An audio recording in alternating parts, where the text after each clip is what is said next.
लइका खेलावे अब बहरा से। सुनो ए पिया भूखे मम्मी संगे छठी लइका खेलावे अब बहरा से। बोला बोला छठी मैया की।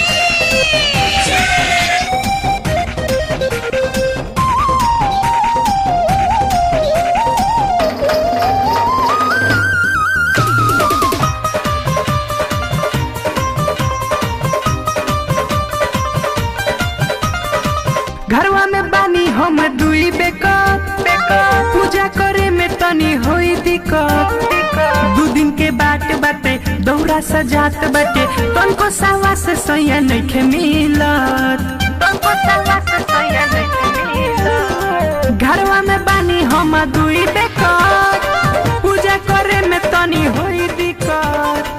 2 दिन के बात बाटे दौरा सजात बाटे तनको सावा से सैया नइखे मिलत। बानी लाचार करो तनी इंतजार सुनो तोहर पिछला कार्तिक से। सुनो ए पिया भूखे मम्मी संगे छठी लइका खेलावे अब बहरा से। सुनो ए पिया भूखे मम्मी संगे छठी लइका खेलावे अब बहरा से।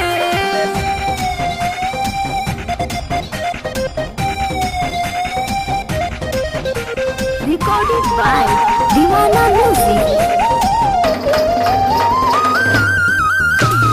बोला बोला छठी मैया की। कोसी भरे के सामान दिया भेजो दिनेश के मंगाई लिया। लइका भूखाई तो केहू खेलाई आके संभालो ए साहिल पिया। आके संभालो ए साहिल पिया।